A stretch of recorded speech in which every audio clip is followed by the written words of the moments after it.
in English. So, thank you for having me. It's a pleasure. This is the joint work that you see is. I don't like this title, inspection on networks. You see that it has nothing to do with inspection, maybe a bit with networks. So we are thinking about that. And this is a joint work with Francis Bloch from the PSC, a student of his, brilliant student named Lilian Hartmann. Hopefully he will stay and become a great researcher, and Luca Merlino, and just moved to a characterize in Brussels. And let me try to have this intuition towards a story for why the problem that I'm going to show you is interesting. So it turns out that large institutions and large firms that are engaged with R&D, in many cases, what they do, if they are large enough, they assemble few research teams, not one, but several research teams, and the way that they allocate people into these teams are so that the teams will have some overlapping expertise, but not completely overlapping. One example is the particle physics laboratory in Switzerland. There they have 7 different teams. They assemble 7 different teams. Each team is like, I don't know, hundreds of scientists.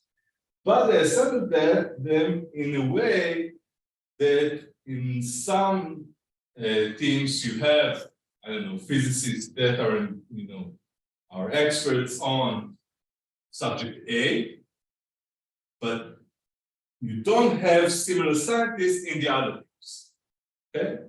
And some teams have researchers that are experts on B, but not all of them, okay? So they develop, they assemble the teams in a way that is partially overlapping.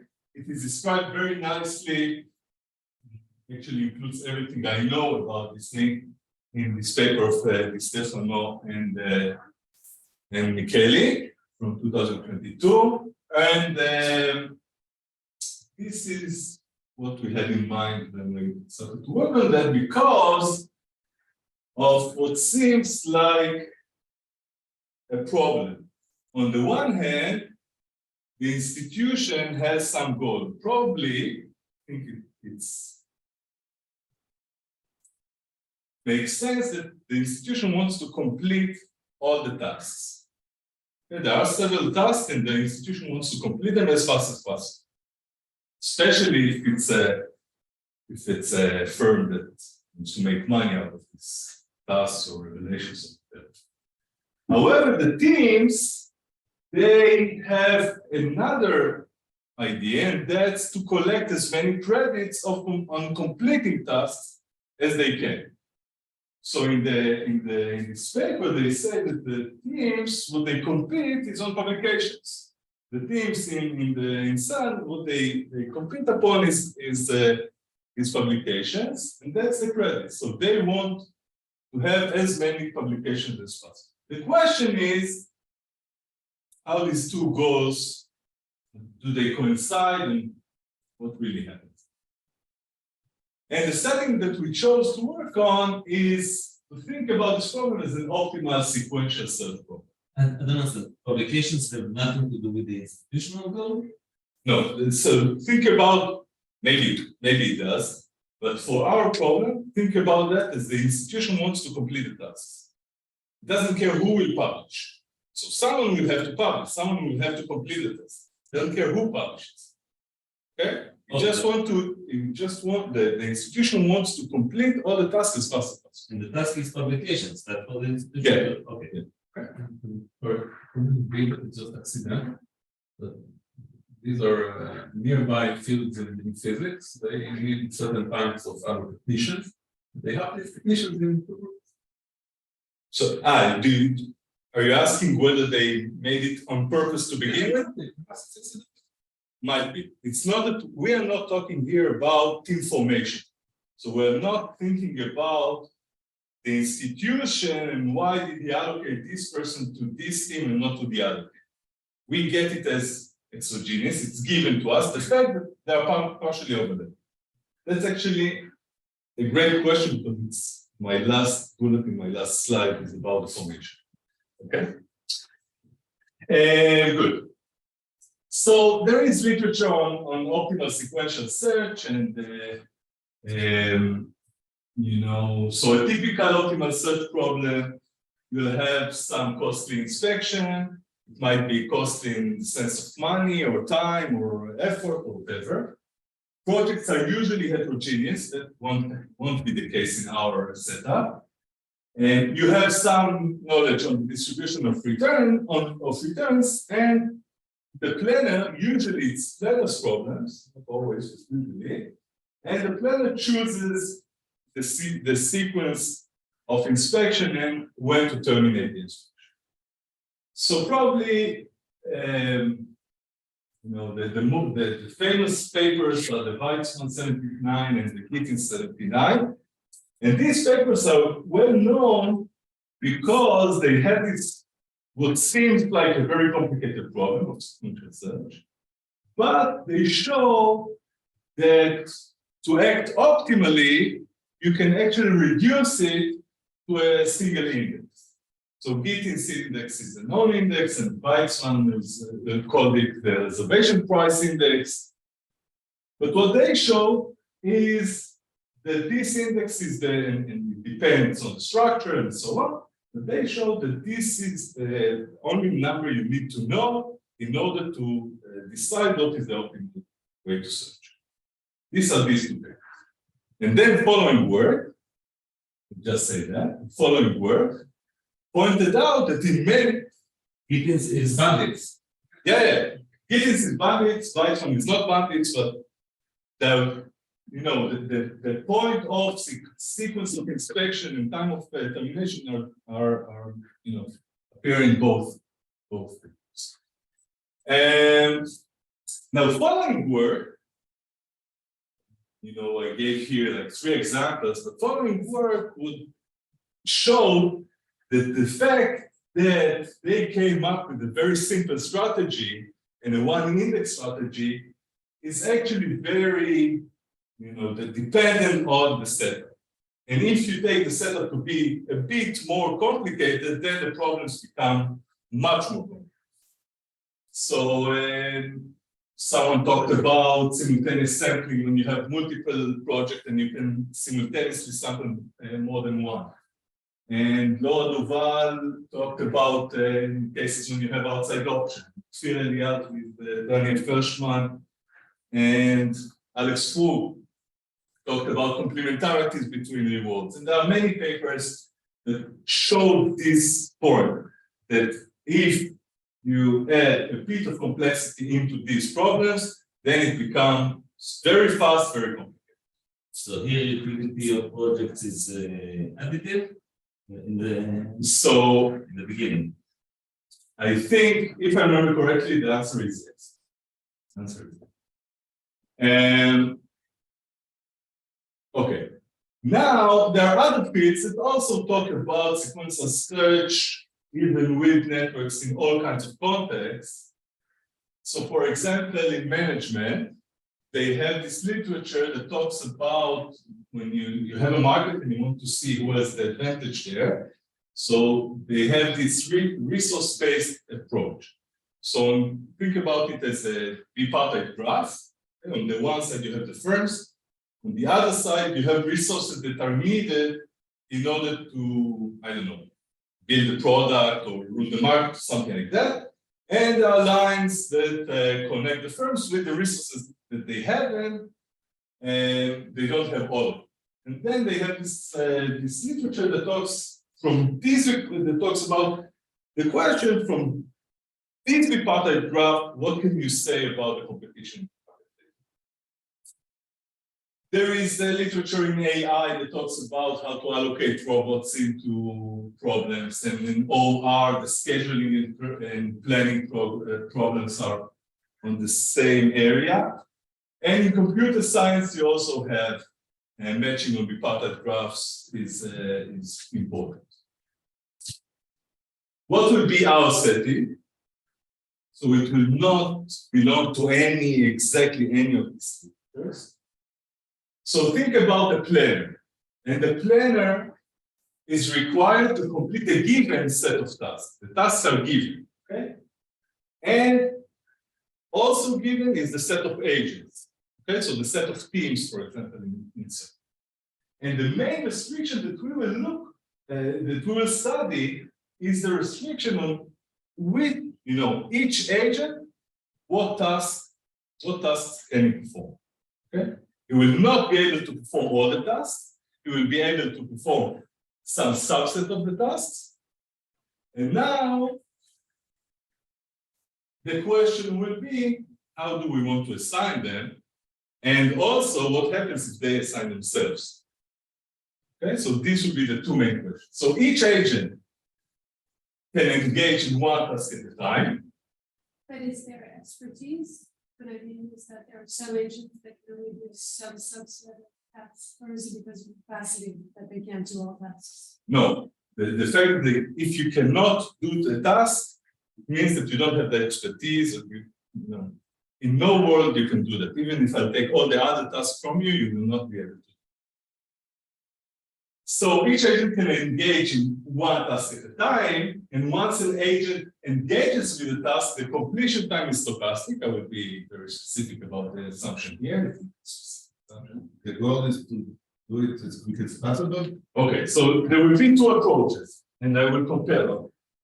In the centralized approach, the planner must optimally assign the agents to tasks. And what is the objective function of the planner? It wants the total completion time to be as short as possible. So meaning maximum? No, meaning the aggregate, sum. So they don't work in parallel? No, they work in parallel, but you will see that we measure the time that it takes each task to be completed. What's the value is a task? Exactly.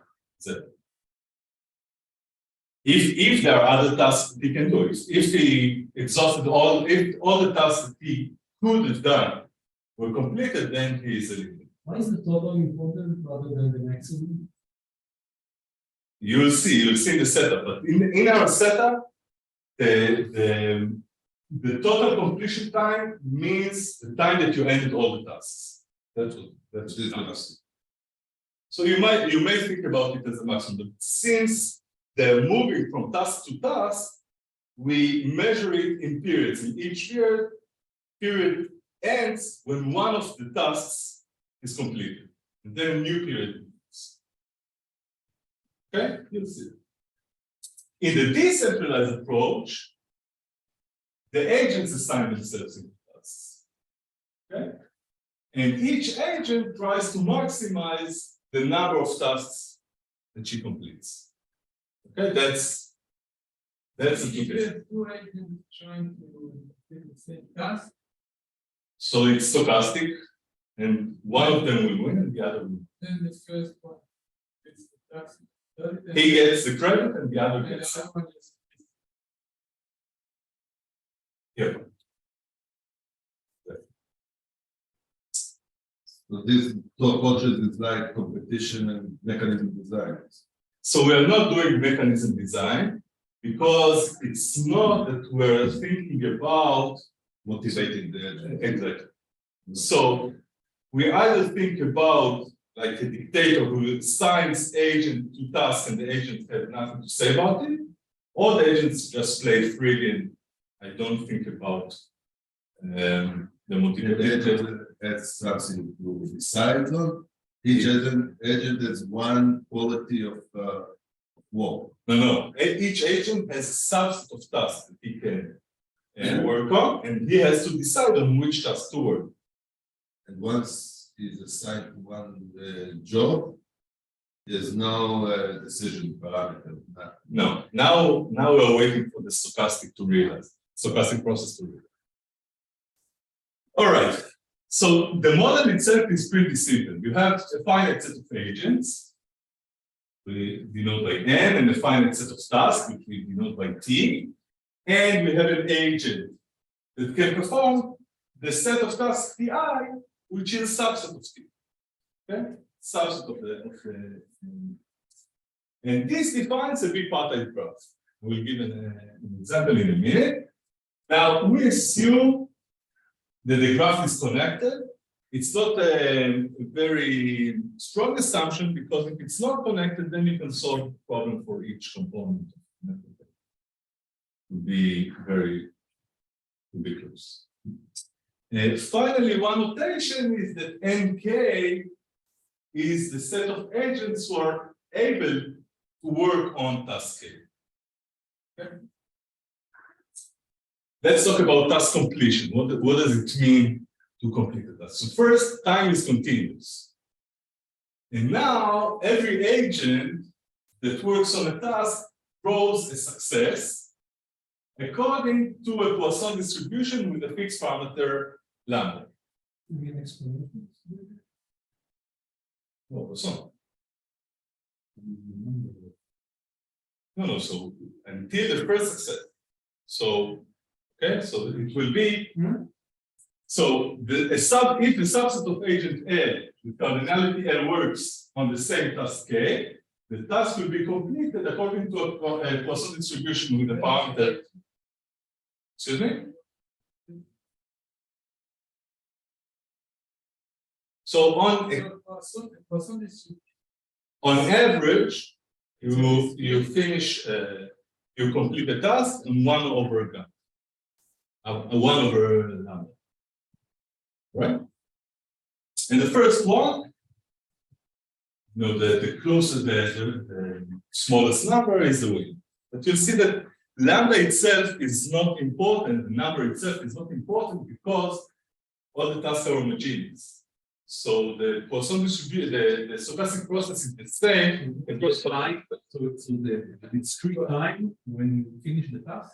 No, it's not discrete. When you finish the task, okay, so let me just say please put it and then I will connect it. So agents can reassign at any point in time.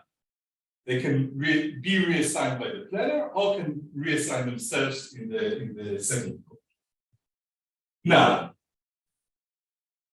if nothing changed, so no task was completed, there is no reason to move from one task to the other. When do people want to move between tasks? When a task is completed. When a task is completed, then they want to move from task to task. So conceptually, it's easy for us to think about periods that are marked by the fact that one task is completed. And then the problem begins again, but with a smaller set of tasks. What? What exactly?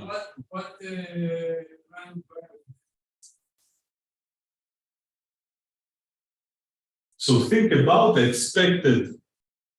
So how much time it will take me to complete the task? This is a Poisson distribution, so it's discrete. It is either 0, 1, 2, 3, 4. Until the first one. Till the first success. Yes, the time until the second. Yes. Yes. But why is that a problem? Like this? Time until first success is usually exponential distribution. I see. So you're saying that And what Poisson usually people use are to count it. Okay. Okay. Fair enough. It's not, we didn't, I have to say that we didn't put a lot of, argumentation behind the fact that it's a process or not. It's also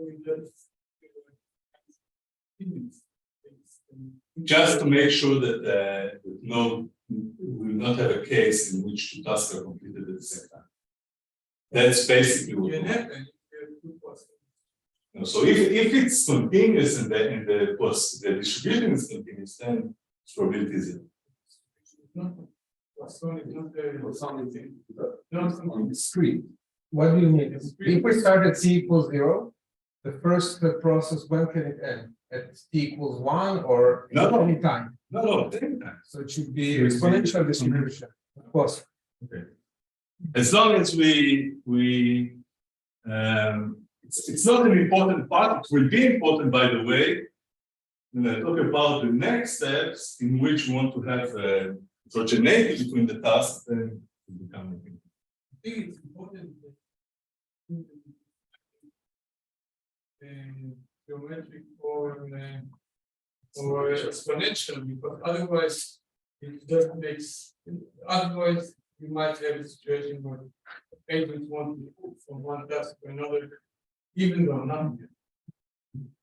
You need a memoryless process. If the process is not, if the time complete the task is not memoryless, then they might wait a little bit and then we figure out whether There are other variants where that's.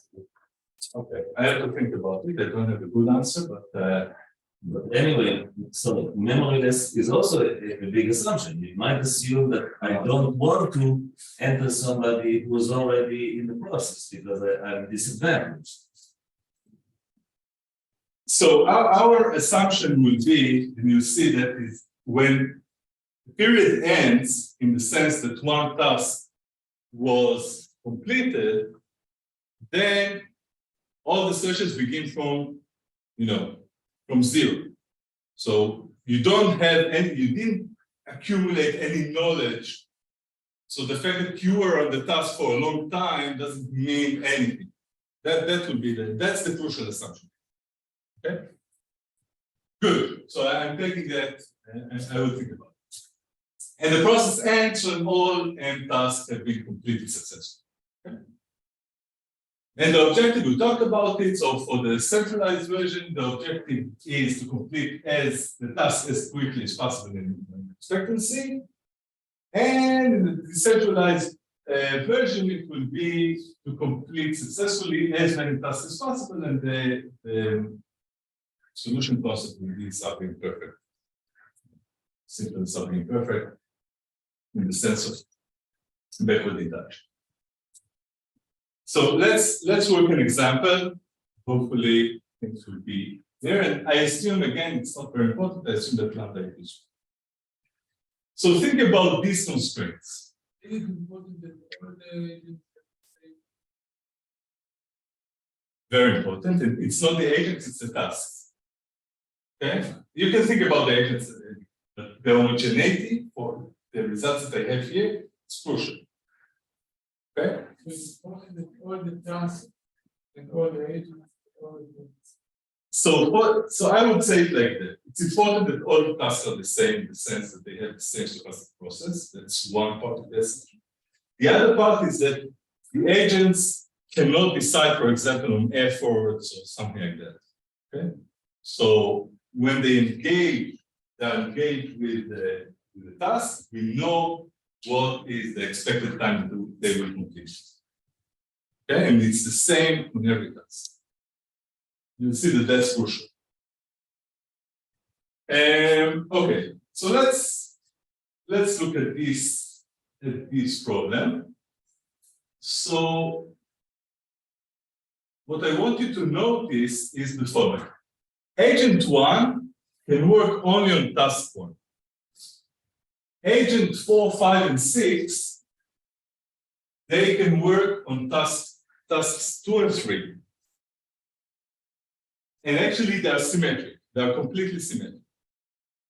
So these 4 agents will actually not be very interesting to think about their decisions. They will be crucial to the decisions of others. But for themselves, they are not very interesting. The 2 interesting agents are 2 and 3. 2 and 3 can work either on task 1 or on task 2 or task 2. Okay? So let's think about the centralized problem. So tasks 2 and 3 are symmetric. And so the planner is indifferent regarding the assignment of agents 4, 5, and 6. And he has no decision about the assignment of agent 1. So basically,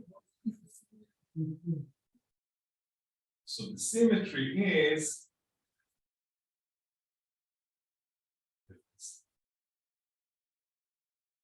So the symmetry is, okay, 2 and 3 hours. Not really. so the question is to which task should agent 2 and 3 be assigned? That's the question. And the assign now, and that's the important thing that comes up also from the equation. The assignment affects the tasks not in this period, because in this period I know that I have 6 agents that are now working. So I know what is the expected completion time for the first task. I know how many people are working on that. So I know how fast they will, the first task will be completed. The question and the importance of the assignment today is how fast will I complete the tasks in the second and third period. That will be a key here. And the assumptions that we have are actually to capture that. The fact that in this period, it doesn't really matter whether you assign the agents, the expected completion time will be the same. It matters for the future periods. So let's think about agent 2. Let me remind you, agent 2. Why this period doesn't matter if you put one? Because you know that you have 6 agents working. But you want to have 2 agents on each task, no? It doesn't matter. It doesn't matter because the tasks are homogeneous. Exactly. It's 1/6, no matter how you look at it. No matter how you assign the agents here, today you will I didn't get it. So if you put 2 agents on one task, it's still 1/number? The expected time that you will complete the first task is 1/6. You don't know which task you will. The first task. No. The first task out of the 3 will be done by at the time of expected time of 1/6. Okay, that's key. So the question. Why it's so simple? Okay. Why 1/6? If it's Poisson and the average time for each task. Because the tasks are homogeneous.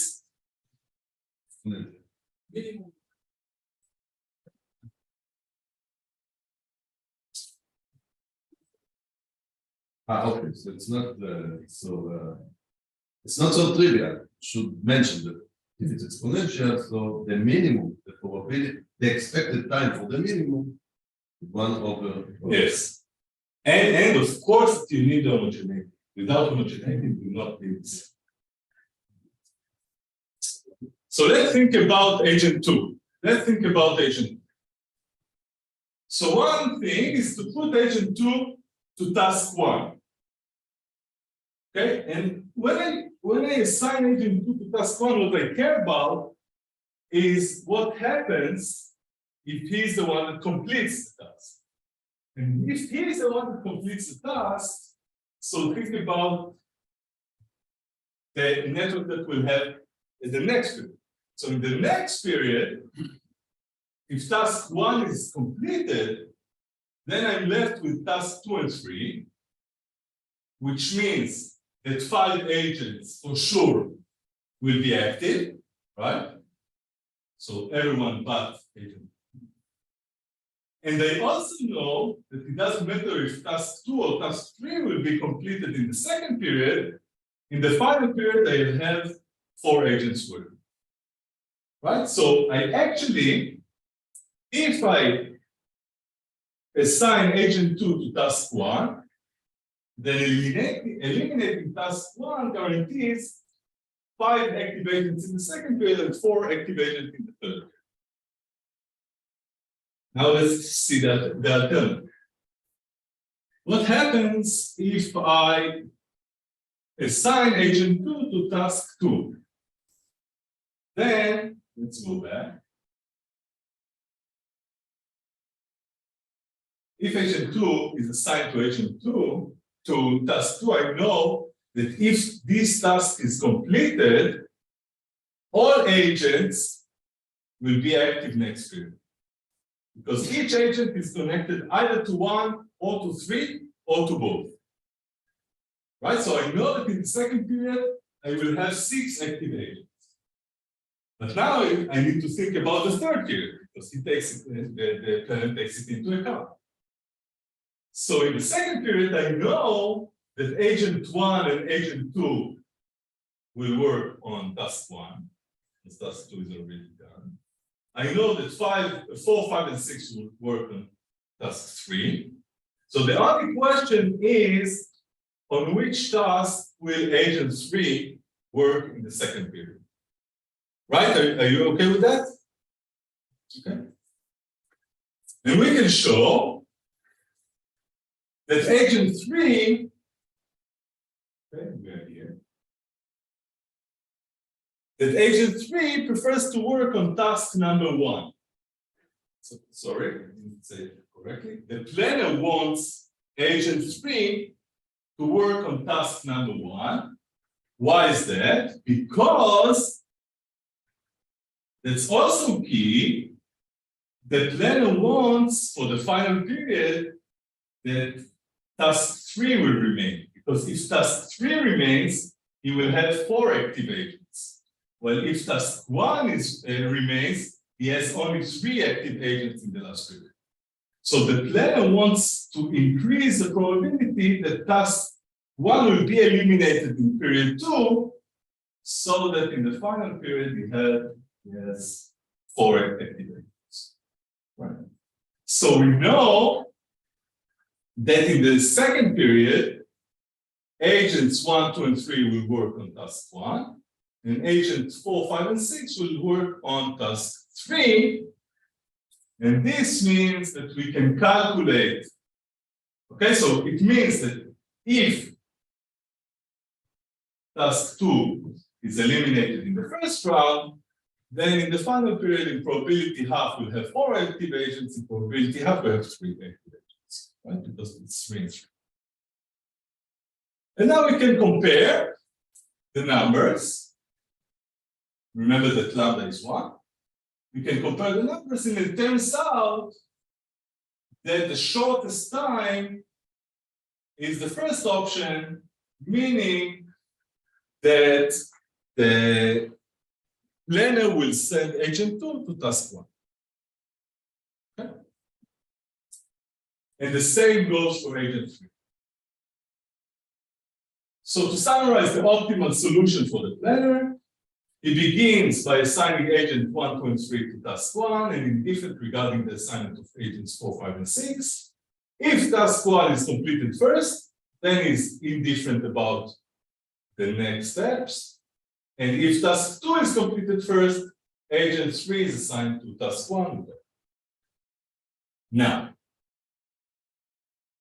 what do I want to take? Now I want to add another thing to think about. Note that task 1, only 3 agents can complete. Only 3 agents can complete task 1. However, task 2 and task 3 can be completed by 4 agents. So I will say, think about it as a definition, I will say that task 1 is harder, because there are fewer agents that can complete. So I would say that task 1 is harder. And note here, this is like a hint on the more general result. Note here that the planner tends to assign agents to the hardest tasks they can complete. So for example, agent 2 was able to complete task 1 and task 2, but he was sent to complete task 1, and only when task 1 was completed, then he was assigned to task 2. And the same argument we saw regarding agent 3 in the next group.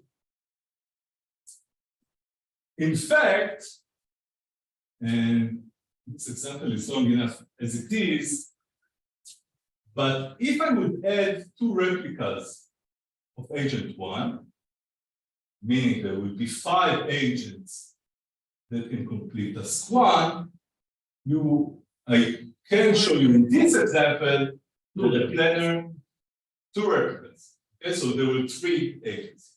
Okay, 3 agents. Then you will see that the planner would like to divert agents 2 and 3 not to work on task 1, but to work on task 2 and 3. Why? That's Because you already get what you got before, the 3 agents working on one. but here you made a fit. And you win something. So that would be kind of the that would be I take us. They go exam. That's not, it's a different problem. They have a fixed time and they want to complete as many tasks as possible. the low hanging fruit. Yeah, but you have only one agent. You have one planner, one agent, the student. And They if you can't solve let them that. work in Okay. groups in the Yeah. exam, maybe you want to do something else. They do, But anyway, that's very interesting what you say. I even have somewhere the phrase low hanging fruits in the next slides. So now let's think about the decentralized world. Okay? So that's the result. Only the sign to the house. This will be, now you're making me nervous. This will be a result which will have, of course, some assumptions which I did not say. Okay, so it's not a general result in the sense that it's not going to work for every department. Of course, I did this example in a certain way. Okay, so we are not that optimistic. Yes, I can build graphs in which this will not be the case, and I have sufficient condition for when this is the case. That's actually the general results of sufficient conditions for the behaviors we're talking. That's the issue that I got it. So your goal is to maximize the time, the expected time of walking agents. Minimize. No, I'm talking about walking agents. So you want to, it's not exactly maximizing the time. So you're talking now about the decentralized No, problem? I think that's not. No, so it's not time. You want to maximize the number of tasks that you completed. The number of Yeah, I tasks. understand, but the way. It doesn't have to do anything with that. According to your example, so the way to the solution is to assign the agents in a way that you maximize something like the agents who work on tasks. Because in your I see what you mean. if you did Yes, the planner in the stack. The planner Minimum stack. So. exactly, you don't want people who don't have water. exactly. So, but it's not true. It's not exact. It's not exactly true. It's not that you want to minimize the people who don't. Can you say something? So the point would be that the planner wants to have a path to the future in which he maximizes the number of agents that are actually working on tasks. Okay, so he doesn't want to lose agents very early in the process. So this is like if you want to maximize. It's not to maximize the minimum. You would like to minimize the time of workers who cannot work. Minimize that. Minimize slab. Idleness. Yes. So it depends. Of course, that when the graphs become so what I'm saying is that I'm trying to be cautious in the sense that you can build all kinds of complicated graphs in which you sacrifice some agents in the beginning in order to keep other agents for a longer time. Yes. Okay. So these kind of complicated graphs, I don't want to sound like I'm generalizing on all the graphs. Yeah. Minimize the. That's the intuition.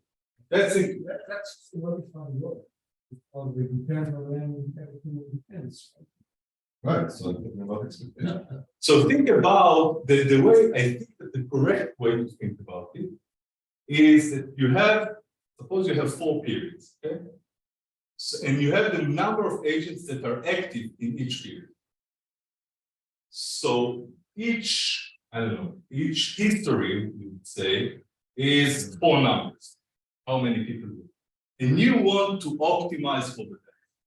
Okay, you want to find the best path, and indeed, it is related to the numbers themselves. You want the numbers to be as high as possible, but sometimes it's not like, you know, monotonically dominated. Okay, sometimes you sacrifice some guys in order to have them late. What does sacrifice mean? So, for example, you might want, you have two groups of agents that have, you know, that are not connected to a lot of tasks. Okay, let's say that these are 2 agents and these are 10 agents. So you would be willing to sacrifice these 2, that they will, you know, be eliminated very soon, in order to keep these 10 working for a long time. That's in that sense. But I will not have results on these kind of things. This will be kind of the things that will not satisfy the assumption. The sacrifice doesn't mean they're idle. It just means that they're likely to go out sooner. In an optimal solution. Exactly. All right. Let's now think about the decentralized problem. Okay, so in the decentralized problem, agents decide for themselves where do they go, to which task do they assign themselves. Okay. So again, I'm going to focus the same graph, and I'm going to focus on agent 2. Okay? So if agent 2 decides to go to task 1, then the same kind of thinking. If task 1 is eliminated, then we will have 5 competitors, because only one can be the one that, you know, completes the next task. So we will have 5 competitors in the second period, but then note what happens in the third period. In the third period, it might be that task 2 was completed, so he's eliminated. And it might be that task 3 is completed, so he will have another chance. Period.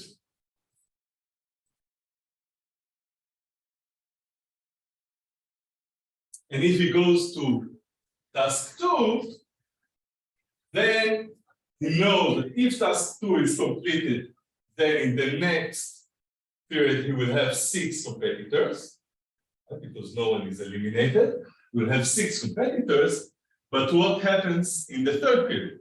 So again, we have to think about what happens to agent 3, because agents 1 and 2, 4 and 5 and 6, we know already where they go. So agent 3, now let's think about his calculation. So let me remind. Task 2 is gone. Agent 3 is the only one that can decide sum. Okay? Now agent 3 knows that in the final period, if task 1 is left, he has 1/3 chance of winning. But if task 3 is left, he has 1/4. Right? So he wants to go to task 3 in order to minimize the competition in the final period. Right? So agent 3 in this case, in the decentralized case, in the second period, will assign himself to task 3. Yes. The agents choose simultaneously between directions simultaneously, and the solution concept is the pure self-interpretation. Yeah. No, that's important. If you have a reservation about it, that's something we thought about. So if you have something. Yeah, it's important that they choose. Yeah. Great. And is it clear that there should be only one? So up to indifference. So in this case, for example, where 4, 5, and 6 will go is a multiplicity. But in the sense of if you don't have indifference, then it should be. Okay. All right. So to study the numbers, I will tell you that in this case, agent 2 would like to go to task 2. Okay. And to summarize the equilibrium, then agent 1 goes in the first period, agent 1 goes to task 1, agent 2 to task 2, and agent 3 to task 3, agent 4, 5, and 6 are indifferent. And then if task 1 is completed, all agents are indifferent. If task 2 is completed first, then agent 3 assign herself to task 3 in order to leave task 1, which has no competition, to the end. Again, but here it's the opposite. Note that agents tend to assign themselves to the easiest task possible. Okay? To the easiest task possible. And again, if I would add 2 replicas of agent 1 here, then it will flip. Because the easiest task now for agents 2 and 3 will become task 1. They will go to that first, and they would not like to leave it to the end. So this is the example. Doesn't it depend on the other pairs action? Because in your example, if 4, 5, 6 goes to, for example, to task 2, so number 3, agent 3 goes to. But remember that if they go to every decision that I make today does not affect my chances to win. Today, it only affects the distribution of the graphs in the next period. So it doesn't really matter, where the other players went today. See what I mean? Not true. Maybe. So now let's go for the results, and then I'm going to be very careful on when these things apply.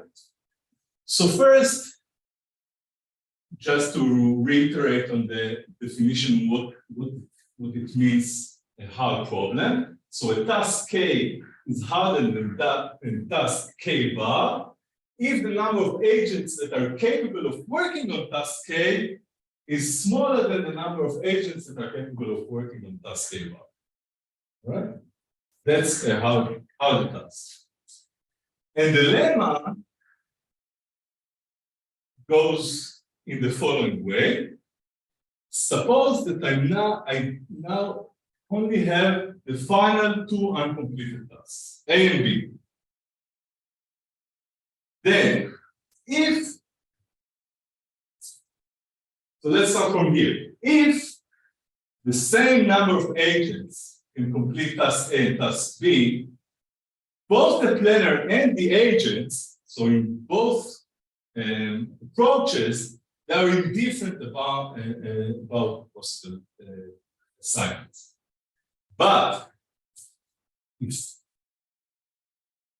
task A is harder, strictly harder than task B, the planner wants to assign agents to the harder task, to A, while the agents in equilibrium, they want to work on the easier task. Okay? And this is, it's only 2 tasks. For the cases of 2 tasks, this is general. What is the intuition? I think we talked about it in both the centralized and decentralized cases. The decision that I make today in period 1 may affect or may not, depends if the task is completed or not, the number of active agents only next period. So what I do now is just because I'm thinking of the next period, both for the planner and for the agent. Therefore, the planner, in the centralized case, the planner wishes to assign those that will work on both tasks to the harder tasks. And then you will have more active agents secondly. And this task will be completed fast. Okay?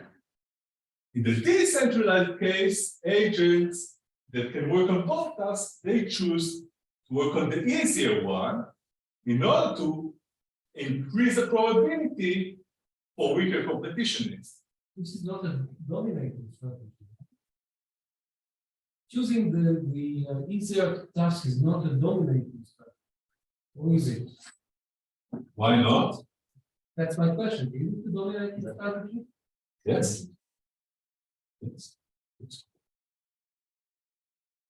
Yes. So regardless of what others are doing, I should choose. Exactly.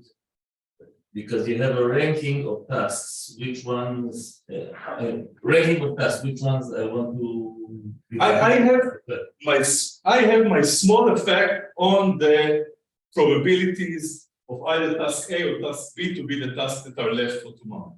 I want to increase in my small world, in my small probability, I want to increase the probability that it will be the task with the lower probability. And I don't care about what other people do. You care, but you still. I hope that they are doing the same. Okay. Now the question is, can we generalize to Easier task. The more easier task, then it increases the probability? the last period, the harder ones. The harder in the sense that lower competition. So the lower competition, right? The planner doesn't like it because the planner wants a lot of people to win. The agents, they want the small competition. They want exactly the opposite in the sense that they want that all other players will be unemployed, Eliminated. as much as possible. Okay? So this is the point with this lemma. Another question is this, can we generalize that to more than two tasks? The general answer is no. Okay? But what I'll do now is to provide sufficient condition. Absolutely not necessary, so we have example that it's not enough. But a sufficient condition for these simple behaviors, simple decision making will be obvious. Okay? So a bit of notation, it's not a lot. I'm not doing the time. Okay. 30 minutes. So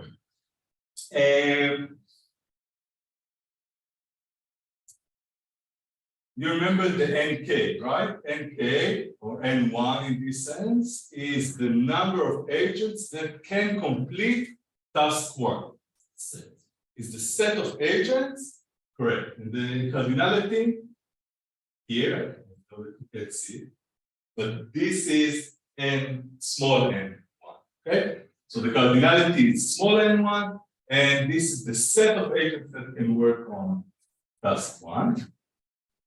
When I want to eliminate tasks A and B, I call it NAB. This is N without these sets. NK, it will be important a bit later. NK is the subset of N that includes only the task that has at least K agents working. Okay, so only those that have at least K agents working on them, and we have also the model strictly. Right? So, model. And this is the two assumptions. I already want to admit from the beginning that I think I understand this assumption, and this assumption works. I don't claim to understand exactly the, let's say, the economic intuition. Okay? This is something we're debating. I want to be upfront. So, what is this assumption means? Union cycle. It means that if you have this set of sets, right? A set of sets, so the groups that are connected to tasks that are not A and B. and I take a union C of them, any union, okay, any union of them, then if tasks A and B were of the same size to begin with, then they will be of the same size even when I union them with C. Okay, so the size of the union does not change. And if A was harder than B, then even after I make the union with C, still this order remains. Okay, so the union size is invariant to unions with elements from other tasks.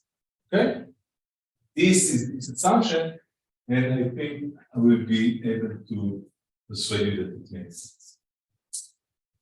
This assumption, this is strong union size invariance. It requires a union size invariance.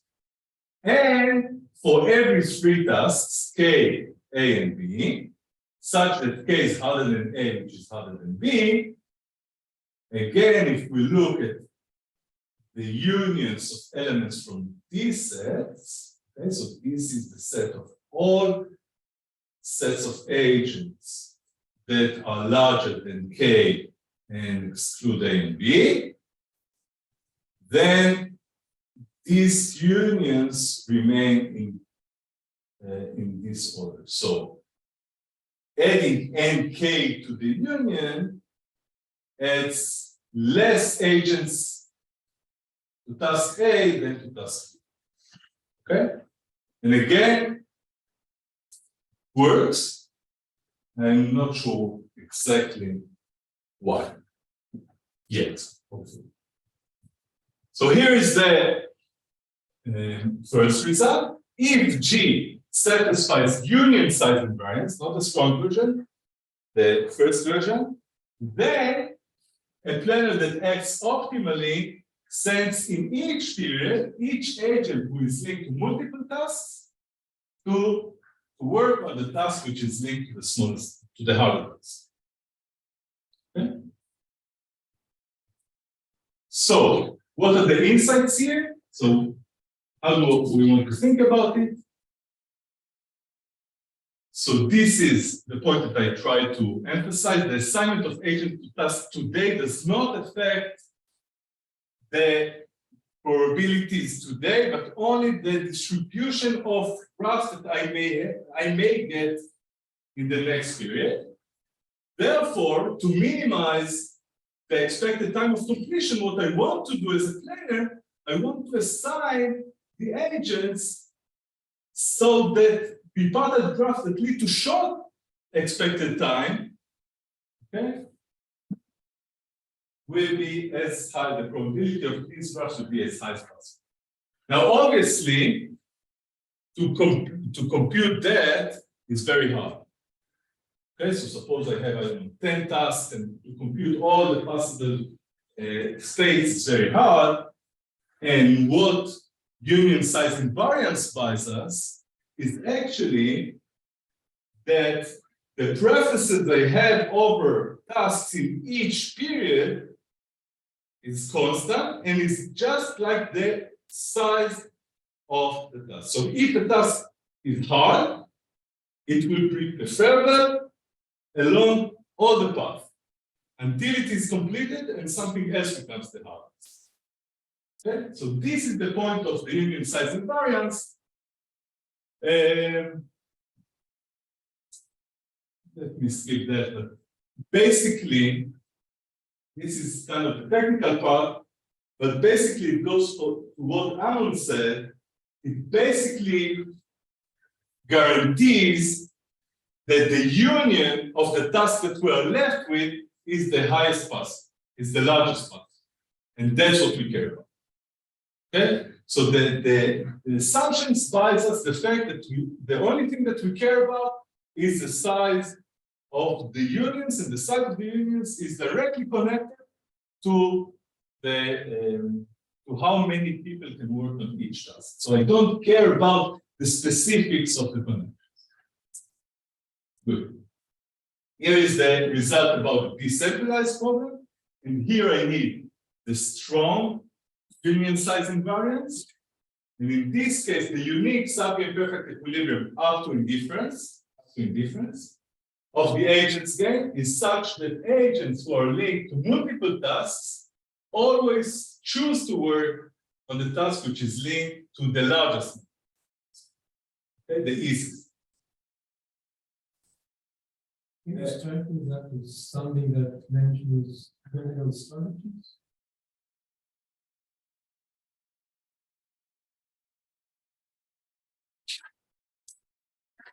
That's a good question. I don't know. I know that for sure for the lemma, that's fast. Here, I don't know. Isn't it the worst assignment of the simpler? Very good, I will talk about it. It's blue. So the answer is depends. Okay. Yeah, exactly. And at least let's say it like that. We didn't show that. We didn't show that it's the worst. But I will say something about it. Okay. The last thing that I want to show as a general result is you can ask, okay, so you show that they are very different. When do they coincide? When do the agents are doing the same thing that the planner wants them to do? And the answer is, making a long story short, the answer is if the graph is so symmetric that in every point in time the planner is indifferent between all the actions, then they coincide. And this is actually, we call it strongly symmetric because that graph, that's what it captures. Okay? It's very strong symmetry. So actually, no one makes a strict decision. All the decisions are. So I do think it was being strongly symmetric. Full graph for them. So think about, so for example, you can characterize it in a few ways. The way that we describe it here is that you take every set of tasks of size k, and you look at the intersection. It will be of the same size, independent of which task you do. For example, the intersection of, so these are the agents that can work on task 1, these are the agents that can work on task 2. You take the intersection, so how many players can work on 3 tasks? You get 3. So this should be the same answer for every 3 tasks that you take. And this is enough to show that you never have to take a decision and you're always in it. And I think that we didn't look at it because it's not so important, but I think it's not a unique characterization. You can characterize that in other ways. Okay, I want to show you. Necessary. Yeah, here it's a necessary. Here it's an if and only. But that's much easier because we knew what we look for in difference in every so this is it. I want to finish up with 2 applications and then some comments. So the applications, I want to convince you that these assumptions that we have, the union size invariance, is not a completely crazy assumption. So for example, think about a ranked tasks bipartite cross. What is a ranked task? So think about, so I have 2 stories in mind. One, think about the tree is a very simple task, easy task, so everyone can do it. 2 is a bit harder, so only 1 and 2 can do it. And 1 is very hard, so no one. Only 8. Okay, so suppose you have this kind of difficulties, and each agent I has some integer qi, and it means that you can only engage with tasks that are qi or higher. By the way, another interpretation I thought about yesterday, and then I thought that again, too Israeli, is think about security clearance. Okay, so 3 is something that everyone is clear to work on, but 2 is something that is of medium security clearance, and for 1 you need to be like a very specific spire and something. Okay? What? Prime Minister. Prime Minister. Okay, so this is another interpretation for something like that. Maybe you can change violence to uniqueness. Uniqueness in the sense that very few people can work. Yeah. That's what you have. Unique set of skills. That's what you have in mind. So the word hard is I'm not sure it's best. So one thing I'm not going to bore you with exclusive labor, maybe. And one thing I can show, but spare you, is that these graphs satisfy the strong union side invariance assumption. And this means that if a planner has to act here, to decide here, he will send each one to the hardest task that he can do, and they will work towards the easier tasks. However, the low-hanging fruit thing, if the players choose themselves, they will go out from, everyone will go to the easiest task, because everyone can do that, then they will solve that, some will be eliminated, the others will go to the next one. And so they will work their way up to the harder one, to the hardest one. Okay, so that's the opposite of your students. Okay, the low hanging. So this is one application. The other application is you may think that the tasks are such that two types of people. There are people like 1 and 3 that they can work only on one task. They cannot do other things. And they are very narrow in their expertise, so they work on a single task. However, we call them the specialists, and they are the generalists. The generalists can work on all tasks. Okay? In this case, you can show that the planner. PI and PK are always comparable, that's the general definition. What do you mean, PI and PK? PI and PK are always comparable, one is a subset of the other. That's the general definition, especially generalists. No, so it's even stronger than that. So if you're a specialist, then your PI is singleton. So you can work on only on one task. And if you're a generalist, PI equals T, meaning you can work on all tasks. That each one works on a subset of the others. I think that this is, let's see what you're saying. So it's not exactly so we call it nested. I think we worked on that. I wouldn't mortgage my house on that, but I think that this will work here as, that it satisfies the strong union size. Okay? I'm not. So in this case, if it's a planner's problem, then the planner will assign in each period the generalist. So he doesn't have to decide on the specialist, right? Because they have only one task. So he has to decide what the generalist do. And he will decide that the generalists go to the task with the few, with the lowest number of specialists. That's the hardest. However, if they have to decide by themselves, then they will go where there is the largest complete opposite. Okay, so let me conclude. So one note that I want to say is that mathematically, the planner's problem is what we call a stationary finite horizon Markov decision process. And this is shown in the Stationary by definition, because the strategy doesn't have to be stationary. So this is stationary in the sense that you're right. If we're thinking about optimal behavior, the optimal behavior will be stationary. You're right that they are allowed to do other things, but optimally it will be stationary.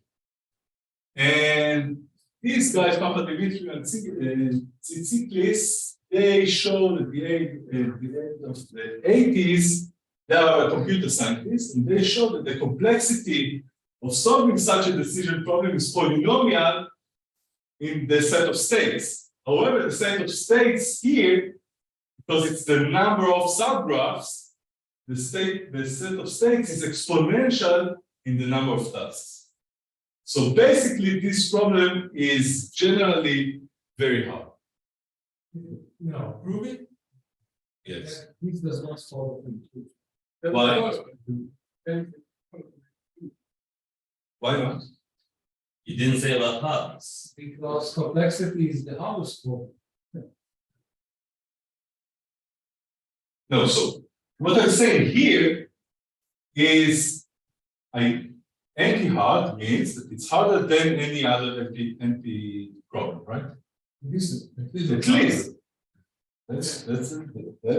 can be shown. That's because of this number of states. So using the fact that they said it's polynomial, the decision problem is polynomial. No.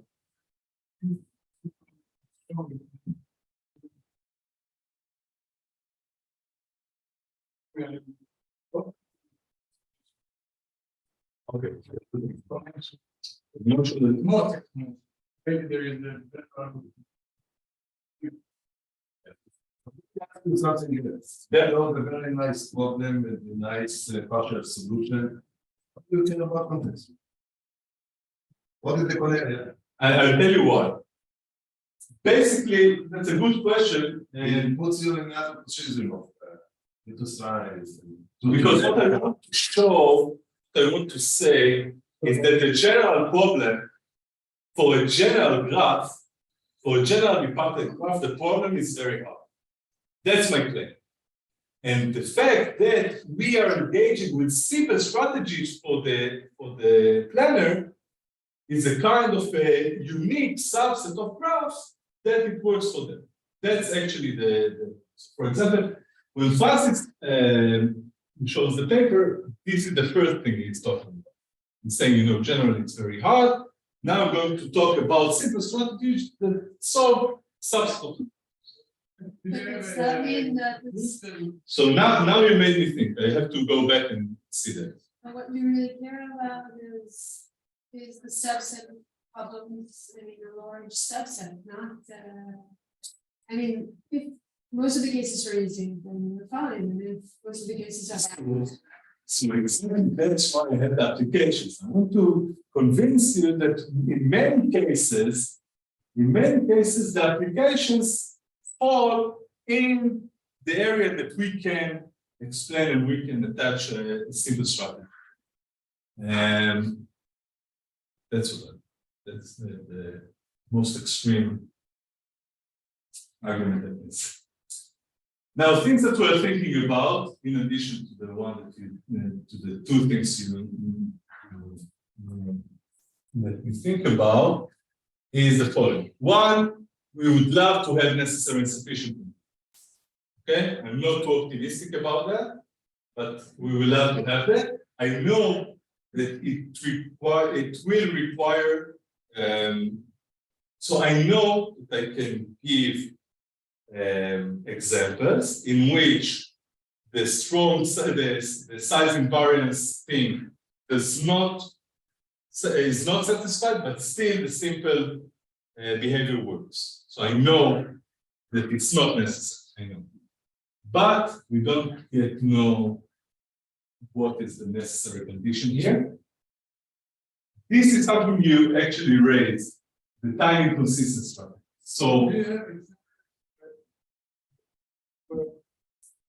it's not the case that you always prefer certain. So you have in what you describe in this subset of situations, you have an order over the tasks, and you always try to match people to the best possible task, right? that's what we're doing. Yeah, that's what we have examples where it is not the case. Optimal strategy doesn't imply any order on the task. Yes, that's we have examples for that. We have examples when our proposed strategy is not open. We have examples for ours is optimal, but the condition that we set is not met. Okay, so Not that you. no, we have a certain order. Case where there is no order, where given that a certain task disappears, now the planner chooses to add another. so okay. So maybe you're referring to this thing. Let me say that and let me let's. So suppose we have 4 tasks, okay? And now I assign agent 1 to task 1, okay? And now task 4 was completed. Are there cases in which the optimal thing would be to move agent 1 from task 1 to task 2? So we have examples like that. We call them time inconsistent strategies in the sense that you assign someone to a task, he didn't complete it, but yet you move him. We have examples like that. We have, it's just anecdotes. It's not that we have any, we're not close into characterizing, but we know that such cases can arise. Those are planners. This here I'm talking mainly about the plan. It indicates that you don't have any index, like index. But remember that also there, the works that were done after Gittins and Weizmann show that if you, that's exactly what I talked about. When you open the setup a bit, you already lose this index kind of solution. So the way that we think about other condition is a kind of an index which is, like the Gittins Weizmann kind of thing. But outside our assumption, a lot of things can happen. Another thing that we're doing now is to try and characterize. So we characterize for 2 tasks, right? That's the lemma. We're trying to characterize for 3 tasks and 4 tasks. It's harder than we thought.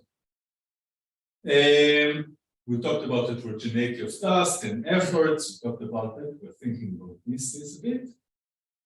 When you talked about how bad is the decentralized compared to centralized, so the name for that is price of anarchy. Okay, and we are thinking about that, and we are trying to think, about all kinds of mitigating schemes which will turn it into a mechanism design problem. I'm not sure that this part will be in this paper, but the price committee we will have something, I hope. And finally, this I think goes to I don't remember who, about network formation. So now that I know that, what will be the consideration of a planner that wants to build the teams? The guys in CERN, what do they have to think about when they are composing the teams and they know? So what can they choose? So suppose, for example, they can choose which subset of tasks each team can work on. So how would they? Okay, so suppose, for example, if I go to the picture here, suppose they can decide for each one. So for one, he will have one link, but where should this link connect? Is it correct? Is it optimal to make him to one, or maybe you want to make him? So an alternative would be that they That's another question. Agreed. Perfect. Thank you. Yes. Why do heterogeneous tasks go with effort?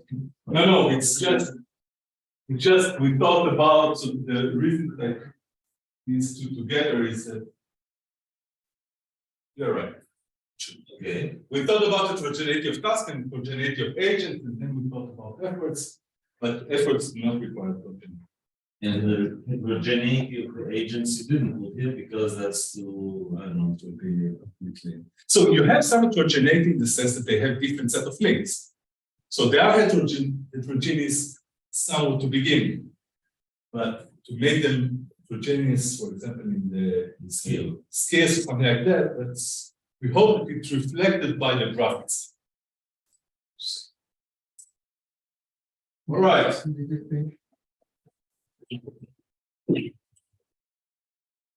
תודה רבה. לא תודה רבה. אני לא יודע, אני משתמש בזה כבר 10 שנים. מה זה שפלוריה באיזה שפה?